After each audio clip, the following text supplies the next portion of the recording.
And good evening, Torchlight compatriots and patriots all across the globe. Tonight, we're shifting gears here on Torchlight Ministries a little bit, and we're going to do something a little different. We're going to have a conversation with my brother, Mike Robertson.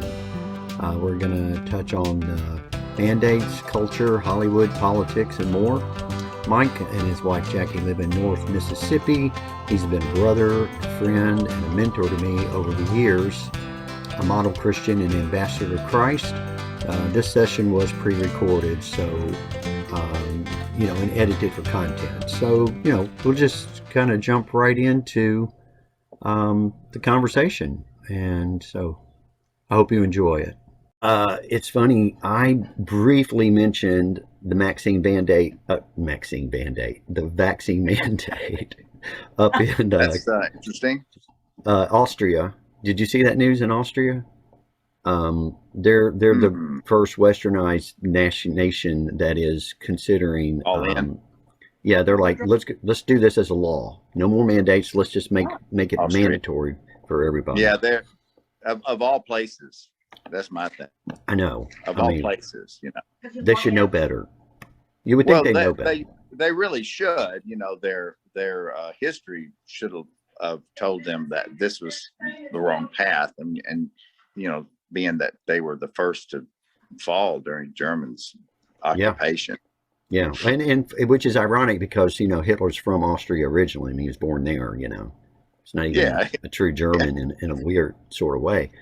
That makes it all the more ironic, I think. So I barely mentioned it, and it's the first time I ever got that little COVID warning thing that about COVID information on the bottom of my thing.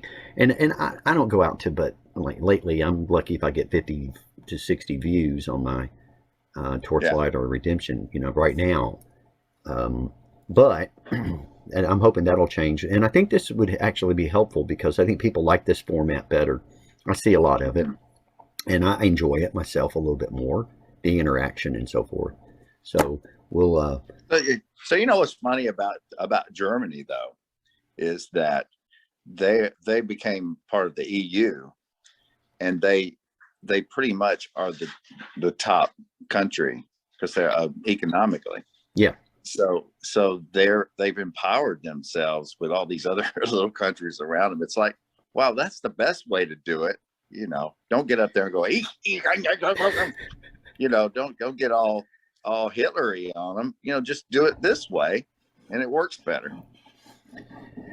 Well, there's something to be said about the reports that there have been a couple of books that have come out about the Cold War change from where we were 50 years ago to where we are today, and the way that we approach war and so forth. The technological advances, not so much ground to what do you call it, foot soldier, ground to ground combat. Yeah, the idea of using technology, controlling the resources, basically. The economics, the politics, and all that go in together is actually the war. And so when we talk about war, and we know there's still ground-to-ground combat or air-to-ground or whatever going on in a lot of countries, but basically what you're saying is kind of, I think, and correct me if I'm wrong, take countries like Germany or even Italy or some of the other European, Britain, obviously, even though they're our ally, and America fighting this front in a whole different way, and it changes the dynamic of what you see. Did you see the congressional hearing on China and the human rights thing today? Or Nancy Pelosi was invited to speak, and they had all these questions. They had this guy from Taiwan or Hong Kong. They were like digging in, man. I mean, they were like going for, yes, they're the Uyghurs. They mentioned the Uyghurs. They mentioned all the the companies that have either what they call not direct ties, but indirect ties through, say, India or Pakistan or some other country that gets from China, then they send to us. So we're kind of supporting that. And it was very interesting because it was a bipartisan group, but I noticed there was a lot of like they were all on the same page kind of thing. But all these comments in the thing were all, like real negative Pelosi Of comments, like course. liar, go, all that. She Yeah, doesn't belong in. I just very stopped. typical. Why did I, they invite her there too? Because she's on the side of the CCP. So it's like, so the question I had was, what with all of the support in the media of China, and all the hiding of the NBA, the NFL, all those other groups, and the Olympians that are going there, why were they doing this now? What's with the timing of this thing all of a sudden? I mean, well, because it timed well, it worked well, but what's not seemingly, it doesn't make sense for them to really just go through with it. Now's a good time to take a stand, and because it's not kind of to. like past the point, they can't really do anything, just talk. But what it's calling attention to is that these people are the infiltrators from within our own country. So, we kind of look like them now. The Chinese. Yeah, but We're answering to our government. but given That's the whole point. But given the divisions of the left and the right over the last couple of years, does it not seem odd to you that are they ingratiating the public for PR reasons? I mean, are they? Certainly. You have to watch some of these media news conferences, or with Jen Psaki, and Oh just God, see I can't how. even. Oh, it's hard. It's hard Yeah, to get. And what they do is, and there's a recent one where they were talking about Ukraine and Russia, and he was talking right. about the crisis actor video. And it's Yeah, like I they're saw that saying, too. yeah, it was very bizarre. Very Yeah, bizarre that's a that wag the dog kind of thing. Like, very much wag the dog. That is happening. yeah. I think it's pretty much a thing now. And I think that's what we're living through, but the media is complicit with it. So there's nothing you can do to fix that, except for the fact that it's good that the media is falling apart on itself right now, So like CNN and places like let me that. ask you. Let me ask you a question. Why do you think that Hollywood every so often will attempt to come out with something that reveals this? I mean, Wag the Dog is a movie that's based on the truth of these things. You had the Tom Hanks, Julia Roberts movie where he played some big lobbyist and was based on a true story. Or you got the Tom Cruise movie that Eyes Wide Shut kind of thing, of talking about all those Hollywood, blood drinking parties or whatever. Yeah. And then Stanley Kubrick suddenly dies, or whatever the conspiracy is. But they do this, and I've often wondered, what is the point of when they're trying to hide this stuff, when they're trying to hide Pizzagate and all the Clinton stuff and all of the what is it that compels these people to, big stars even, will be in these movies? That, do you think, are they revealing something? Is there a reason Hollywood allows this? Because they don't.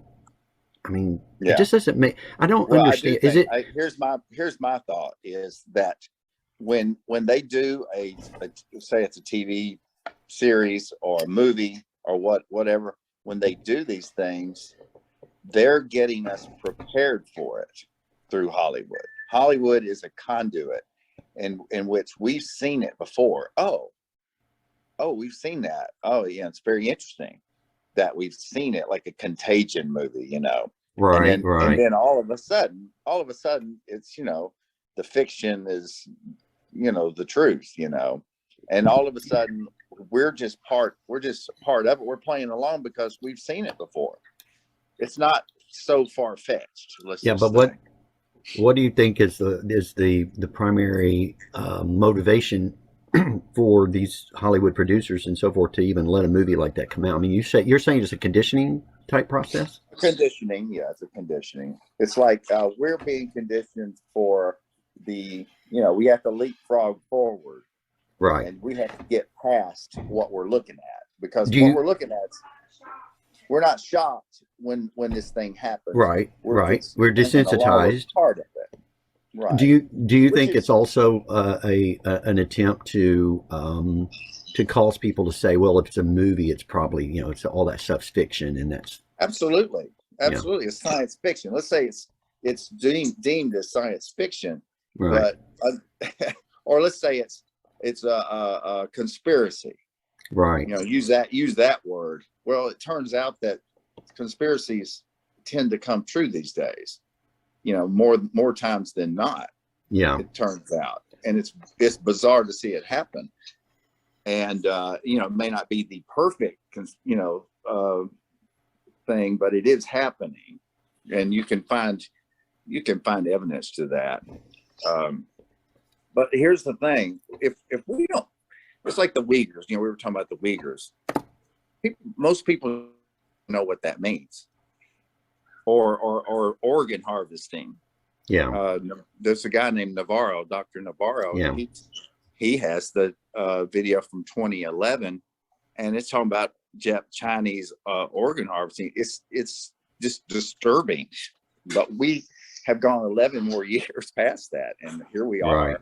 Right. We're not paying attention. We're not paying attention to that. We're sending people over to China where they do the organ harvesting. Right. It's like, what kind of world is this? It's hard. Let's just Well, say it's hard. People don't want to hear it.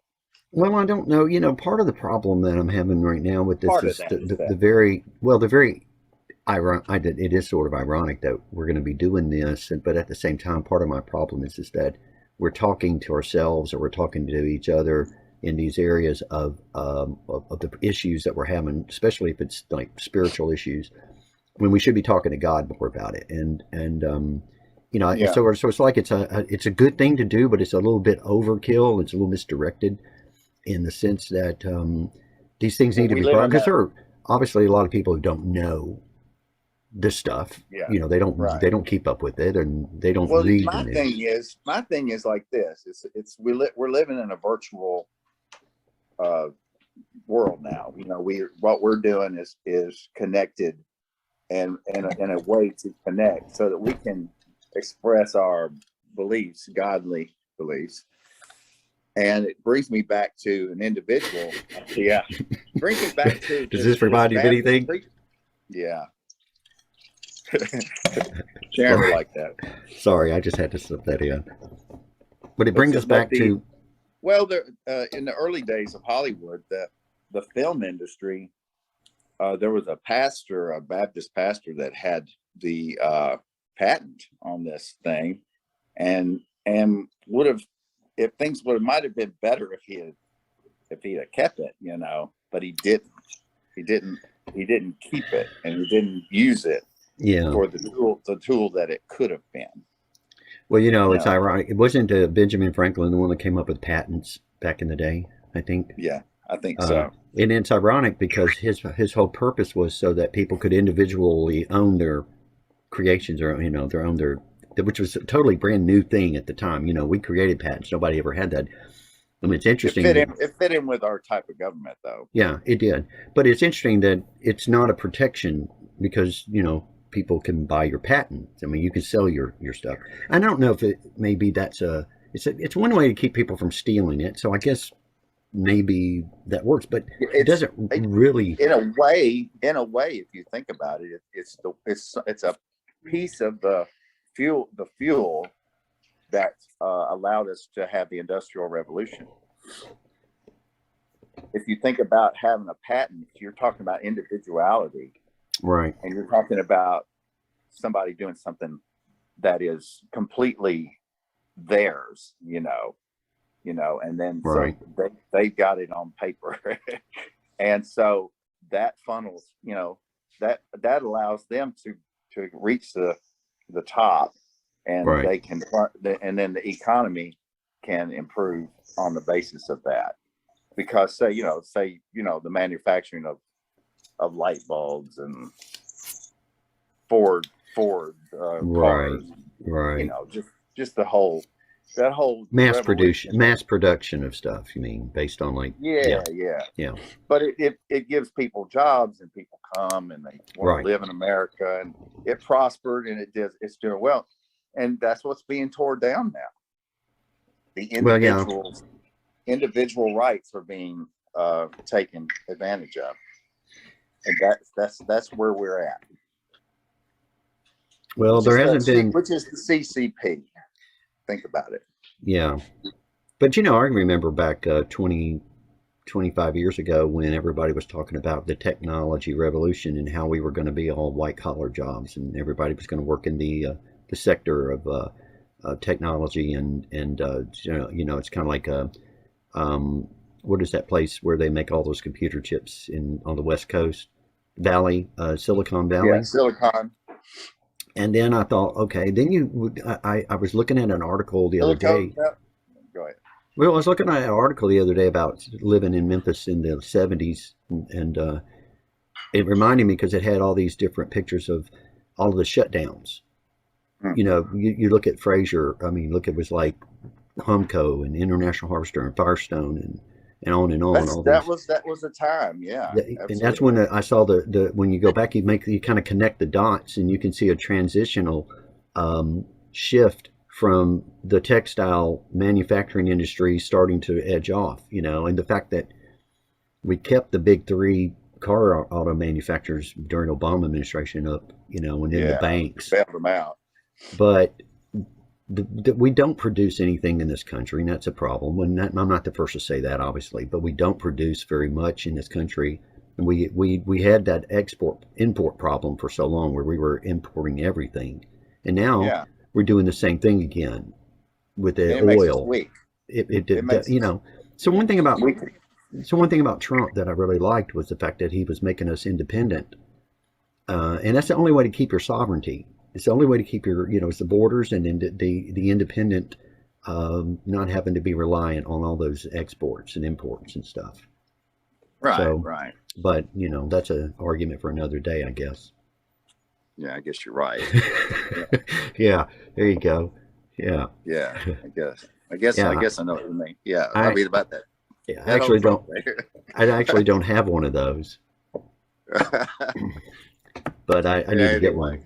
All right. Well, anyway, listen, this has been fun. I may use this for all I may end up using this. Who knows? Or did you want to, do something? Yeah, it's hard. All right, man. Well, put that one in the can, and we'll look at it one day. All right. I can actually send it to you once I get it down. Once it converts, I can actually email it to you. You can watch it. All right. We're getting the rough edges worked out. Yeah, absolutely. I like my blurred background though. That's actually kind of cool. I like that. That's nice. Yeah. Maybe I can work on mine. Yeah, if you got Zoom, it might allow you to go ahead and do that. Do something. Yeah, it'd be cool. All right, brother, man. I love you. All right, love you too. All right, talk to you later. All right, bye. Bye. And thanks for listening tonight here on this conversation with my brother Mike. And we're going to hopefully do this a few more times over the coming weeks. And, if you guys want to, if you're interested in being on a broadcast, you want to talk about the Bible, want to talk about scriptural, cultural, socioeconomic situations, we're more than happy to host you in doing that. So until next time, Tuesday night, 7 p.m., we'll see you again then on Towards Light Ministries. In the meantime, maintain care, share, and prayer are the three main focuses here this month on Towards Light. So have a great week. We'll see you next time.